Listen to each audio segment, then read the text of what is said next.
So imagine you put your guitar down, you go to bed, but when you wake up in the exact moment of whenever you first picked up the guitar for the first time in your life. Your hand, you don't have any muscle memory or any dexterity, but you have the knowledge of where you were whenever you went to sleep. How would you relearn the guitar?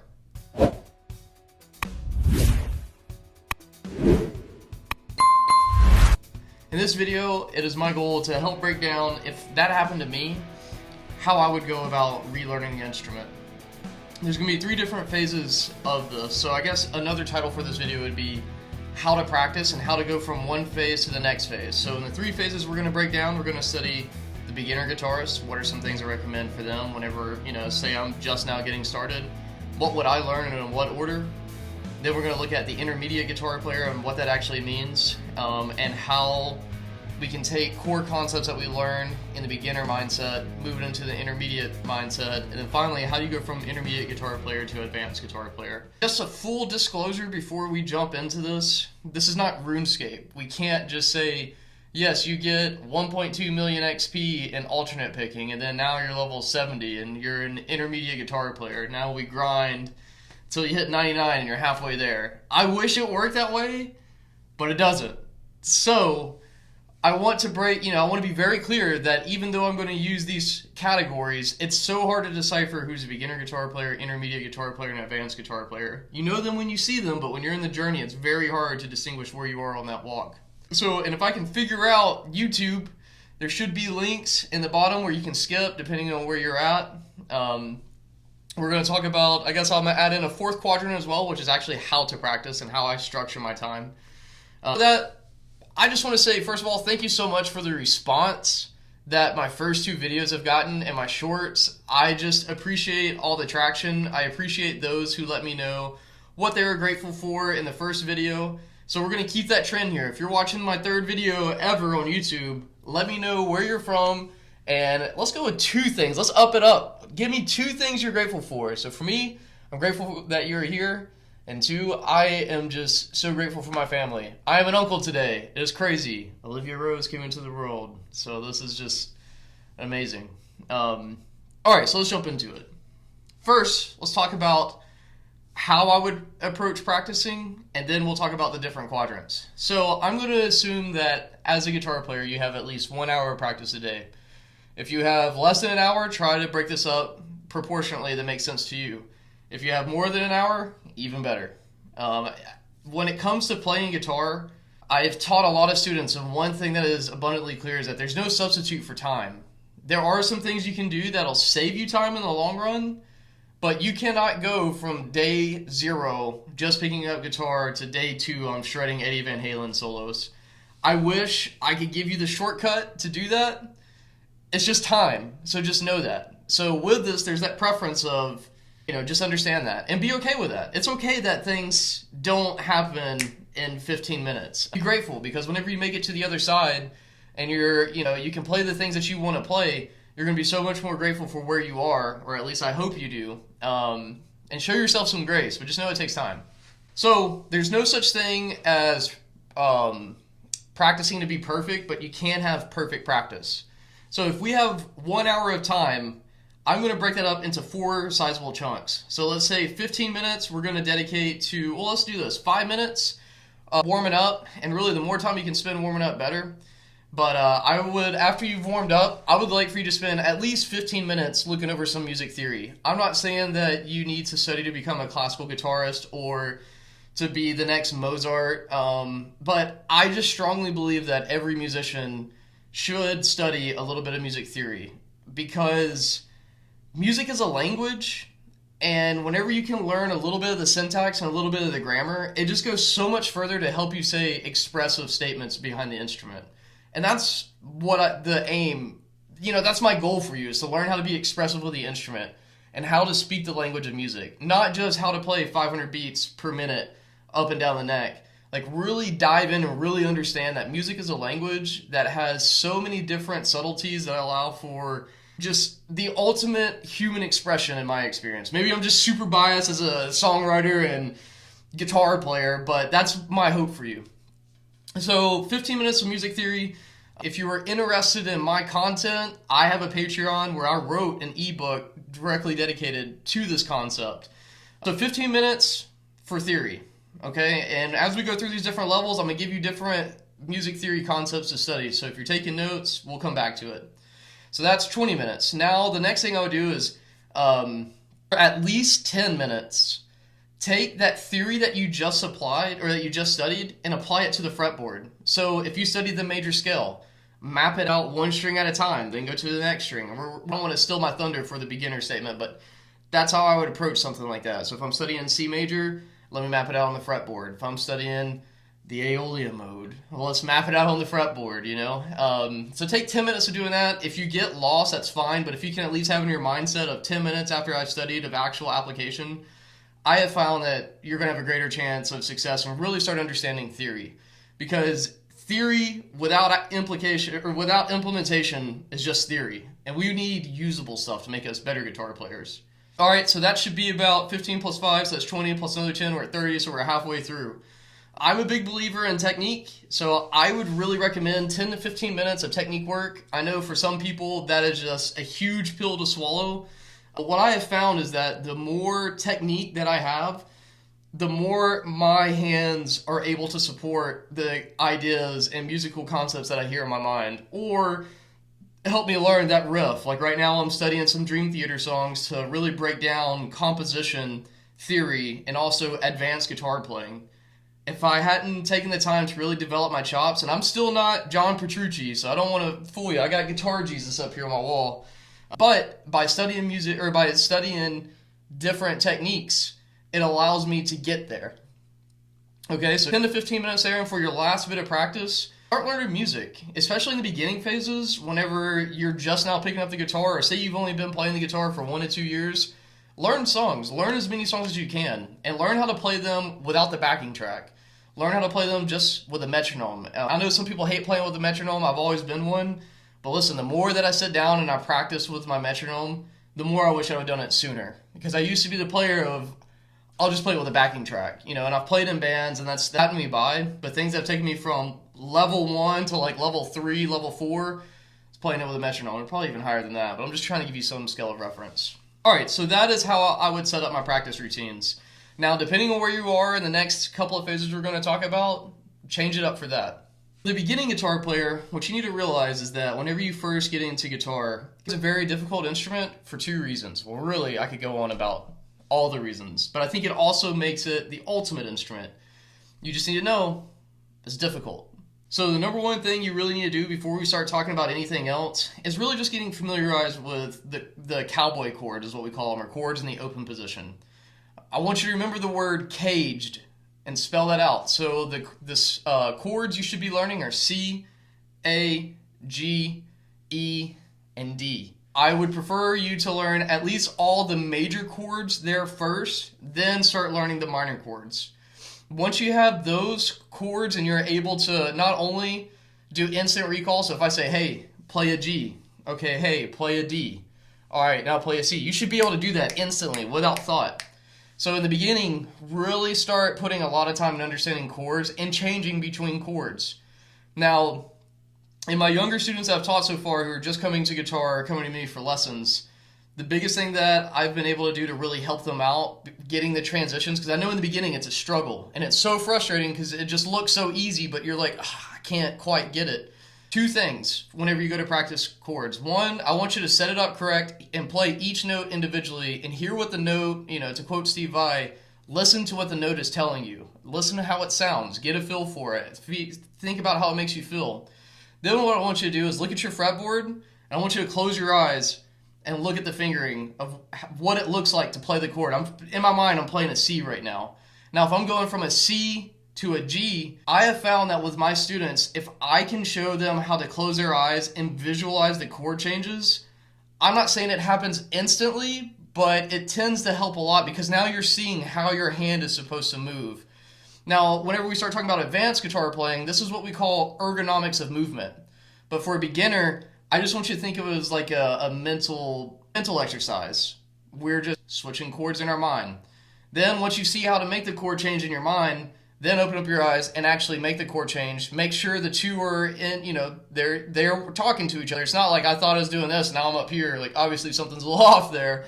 But I find that it really does help. Once you're used switching up with chords, now we can start getting into scales. I don't want you to go straight, like if you don't have chords, don't worry about scales, because guitar is really, like I said, there's a lot of pieces that go into it. One, you have the actual dexterity skill, which is learning how to make your hands talk, and making them really precise. Because think about it, there's not a lot of professions out there that require the extreme level of dexterity that guitar players need. We have to be very precise with our hands, almost like a surgeon, right? So really take some time, don't rush through this phase, because playing guitar is like building a house. We have to get a really good foundation before we can really build something elaborate on top of it. So that foundation for me is chords, understanding how to time. We'll do a whole other, maybe I'll do another, depending on the response of this, we'll do a video of talking about time signatures, how to play in time, how to practice with a metronome. But there's a lot of good resources, and, I guess personal plug, I have a Patreon where we talk about all of this. Please consider checking it out. It is my passion to talk about this stuff and show you how to get better. 3, scales. The major scale is the most important scale in Western music. If you don't have the major scale, which is built off of a tetrachord, which I won't go too music theory nerd, trust me, I love it though. But the major scale, or Ionia mode for those who think in modes, is the building block for everything we're talking about. So when it comes to studying the major scale, don't just say, I'm just going to learn all these positions and I'm just going to shred them over. I'm just going to play them over and over and over. I used to be that guy. I watched John Petrucci's School of Rock or Rock Discipline, and all I did was A major for months and months and months. I couldn't tell you the notes and the scales, but boy, I could play the heck out of that exercise. So learn from my mistake. What I would do instead is pick one scale, and I'm just going to give it to you. Learn C major. And the way, if I could go back in time and teach young Damo how to think about scales, I would say, hey there, devil dog, slow it down, do one string per week, and say, okay, I'm going to learn C major on the A string. And I wish I would have done this for 2 reasons. One, by the time we hit intermediate going into advanced, you should really know the fretboard. If I say play me a C sharp, you shouldn't have to say what fret is that. So really starting to take the time in the beginning stages to map out the fretboard. It can be daunting at first because you see, depending on your guitar, you might have 12 frets or 24 frets, and you're like, wow, 22 or 24 times 6 strings, that's a lot of notes I got to memorize. But let me just give you a little bit of guitar math to help you out. Okay, so if we play from nut to the 12th fret, that right there is 12 notes. That cuts it in half. Now here's the other thing. The top string and the bottom string are both the same pitch. So now we just need to learn 5 times 12. But here's the thing. If we can choose one scale has 7 notes in it, and we learn it on each string, now we just have to memorize 35 notes. And here's the thing. The guitar is a pattern game. Once you start seeing the patterns, it won't be just straight 35 notes. You'll be able to start mapping things out using shortcuts. But here's the thing, 35 things to memorize, that is nothing in the grand scheme of 22 or 24 times 6, Like, I can't tell you how many random RuneScape facts, plug, that's my favorite game to play, but I can't tell you how many RuneScape facts I have memorized in my mind that serve me no purpose. But as a guitar player, understanding and having the fretboard memorized, that is like the ultimate power. Alright, after we have scales memorized, or the C major scale up and down the neck, I really think it's beneficial to choose a song and just start learning how to play it. If you're interested in playing stuff like Polyphia or Chon or Metallica, maybe don't reach for some of those songs at the beginning and reach for some songs that are a little bit more beginner focused. So for example, I would be hesitant to say this because if you actually study the song, it goes over all the basic fundamentals, but I highly recommend Smoke on the Water by Deep Purple. It's a song that got me in guitar, and I'm talking about learning how to play it proper from Ritchie Blackmore and how he played it versus how everybody just plays it on the E string. Whenever you actually take the time to dive into the song, especially in the verses and the chorus, Ritchie's, he's just a guitar god. I don't know what else to say, but his technique is it's so many good beginner concepts in one, and it's masterfully done that if you can play through the whole song, you're a beast. Or you will be, I promise. If that's not your cup of tea, choose any country song. It's 4 chords in the truth. Just getting used to being able to playing in time with a band, that'll help you out a ton. If you were a punk rock guy, anything by like Blink-182's earlier albums, maybe some Yellow Card, that might be a little bit out of the scope for a beginner, but it's still in the right realm of a few chords and highly focused on rhythm. And that's really the main thing I want to point out. I see so many young guys get so pumped about guitar because of the polyphia craze right now, and they think that, okay, well, I've never played guitar before, but I want to play God. And it's like, whoa there, buddy. We need to we got to learn how to crawl, then we can walk, then we can start sprinting. Because these guys are sprinting for 5 minutes straight, and you can't even do that yet. So just know it's a time game, but you can get there for sure. Trust me. Take the time here. It's like you will start seeing, quadratic growth if you take the time and really focus on these core fundamentals that I'm driving in. All right, so now we're going to shift out of beginner world. Remember, chords, scales, songs, that's really the beginner in the nutshell. Those are the things you need to know before you can move into the intermediate guitar player. Here as an intermediate guitarist, what I would really highly recommend is that we start studying a portfolio of scales and mapping them out and understanding the chords that we can build with those. So if you say you study the key of C major really well and you understand the key of C, great. Now what I want you to do is learn how to play arpeggios. So doing, and do sevenths. Don't just do 1, 3, 5, 1. So do 1, 3, 5, 7. And do that diatonically or staying in the key of C major. So going C major 7, D minor 7, E minor 7, F major 7, G dominant 7, A minor 7, D minor, minor 7 flat 5, and then C major again. If you can understand how these chords are built and you can see them on the fretboard, that unlocks so much guitar potential and power. If that doesn't get you excited for the next phases that are coming with guitar, I don't know what else to tell you. I remember the first time I started learning these arpeggios up and down the fretboard, I felt like fucking John Petrucci. I was like, I'm shredding! But seriously, studying those things really helps out a lot. Now getting into scale side, at this point, if you don't know the minor pentatonic and the major pentatonic, don't just stick to minor. Start mapping them out and understanding which scale degrees that we omit. So that way, whenever we need to actually play something outside of the blues box, you understand and you can replicate that on one string because you studied one string as an intermediate or a beginner guitar player. Now we can implement that in a more melodic way by studying our scale degrees, what's omitted, and, there's a challenge by Andy Timmons that's in my mind. Andy Timmons, in one of the True Fire courses, recommended that we learn how to play melodic phrasings with one finger on the G string. And it broke me out of my habits because I am a creature of habit just as you are. So doing little things like that really pays dividends for creativity. And in this phase, this is really where we want to start building up a lot of guitar technique that we're going to use in the more advanced phases. But what I encourage you to do is, say every month, choose 1 or 2 techniques that you really want to dive deep into. And I'm going to give you the first technique. If your alternate picking is not strong, if you're still downs picking and you're not alternate picking everything, that should be your number 1 technique you focus on is alternate picking.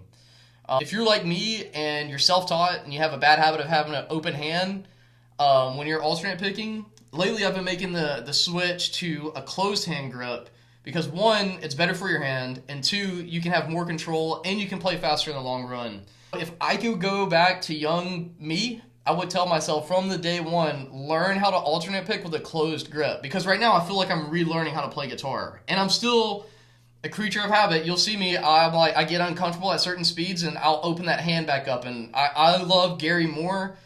And he was my professional excuse to say, well, if it's good enough for Gary Moore, it's good enough for me. Where I would anchor my finger right on the pickup and use that as my anchor point. It's not horrible technique. It is hindering me. I can alternate pick 16th notes at about 100, 110 BPM, and that is what's stopping me from going faster because my left hand's ready to go. I can do legato at like 145 to 150 16th notes, but my right hand, closed grip, is helping me push past that boundary, and I wish I would have done this years ago. But I'm here, so nonetheless. Learn from my mistakes so you can be better than me by the time you get to where I'm at in the game. Arpeggios are super important. Scales, major and minor. If you are interested in modes, this is where you can start studying modes. I learned modes as a flautist or a flute player.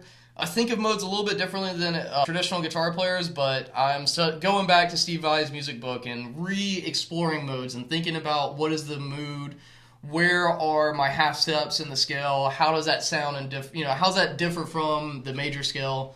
All these things are just so important to, and just remember, man, I used to stress myself out thinking, I don't know all this stuff, I got to learn it all in one sitting. Just know it'll come with time. So just take the time and enjoy where you're at. Choose one or two things, study those in great detail, then move on to the next thing. It is a way better use of your time to study one or two things in great detail than doing a shotgun blast of technique and music theory and nothing sticking. So, and I found that like a month is really a good time to commit before you have a solid enough understanding where you can move on to the next thing. Some other techniques I would want you to put into your tool belt. Sweep picking is interesting of you. Start learning how alternate picking plays into that and getting used to the rake feel. John Petrucci's Rock Discipline is one of the best things that helped me and I'm not the best sweep picker. I don't like the way it sounds musically, but I like the way the technique looks as a guitar player. It's one of those sexy flashing things. So you'll see me do more like economy picking than anything. However, it's something I've been working on for the past couple of months to really get used to my hands turning and burning, because that's what that technique does for me at least. Your legato needs to be really strong too, so your hammer-ons, your pull-offs, also your bends. And if you're interested in any of these things I'm talking about where you want me to make another video going into extreme detail, leave it in the comment section right now so you hold me accountable and I can make that content and get it back to you. But your bends, that's one of the most, if I can tell how long you've been playing a guitar depending on how you bend and how your vibrato is. And vibrato is when you grab a note and you strum it. How are you making the string bend? Because you can have a cheesy wah, wah, wah, and I'm like, yeah, he doesn't have any control. Or you can have like an Andy Timmons vibrato where it's like, dude, that's beautiful. I don't know how you're doing it, So vibrato and bending of the string, those are two very important concepts as a guitar player that are often overlooked. Now moving into our advanced category, this is where I might have a different opinion than others, and it all depends on what your goals are with the instrument. For me, advanced guitar players are those who are taking all of these technical concepts that we talked about from a beginner and an intermediate guitar player, and they're meshing them together and writing their own music. In my mind, that's an advanced guitar player. If you're just still learning songs, while you might be technically proficient, until you can learn the application to find your own music and your own sound, that's what separates the men from the boys, in my professional opinion.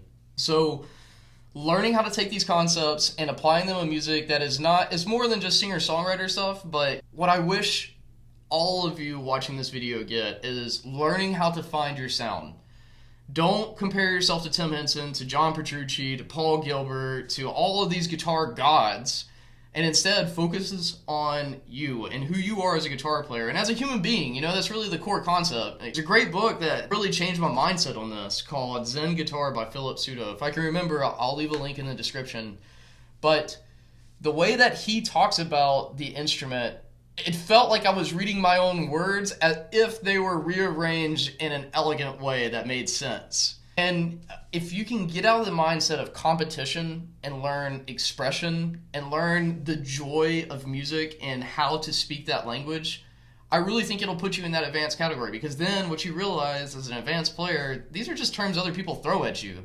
I don't know when the switch flipped of people thought that I was just a bedroom guitar player who could only play a couple of songs to thinking I am anything, you know what I mean? Like, other people will put these terms on you. The difference that happened for me is I stopped comparing myself to others. And I'm still human. I still look at these people that are absolutely crushing it, and I still get in my head, but then Zen Guitar is basically my Bible. And I'm like, okay, well, let me draw it back. What is it that I'm trying to do with the instrument? What is it that I'm trying to do with music? What am I doing with content creation? And what I hope is that by focusing on me, on that element, that's putting me in a different category that some people will classify as advanced. To be honest, I don't care. I just think it's like, it is the coolest thing. Like, if you haven't written a song yet, recorded it, and put it out for other people to hear and give feedback on, it is one of the coolest and most fulfilling experiences I've had as a human being, of just sitting there. And, I use Logic Pro as my DAW of choice. It is the coolest experience to sit down and just have a blank canvas. And I feel like I take all of my guitar techniques they're my paintbrushes, and I take all the different scales and all the different keys and modes, and I just start painting with technique and with these sonic colors. And then a couple hours later, or a couple of days or weeks, however long it takes me to finish a track, it is just so cool to see everything splayed out. And for me, like that, it's just art. We're painting sonically. We're painting with sound. And if you can get there, that's the goal of all of this. Well, hey, if you've listened to me this far rant and rave about this, I hope you enjoyed the content. If you wouldn't mind, hit that sub button. And if you're interested in studying with me, my Patreon will be linked in the description below. Thank you so much.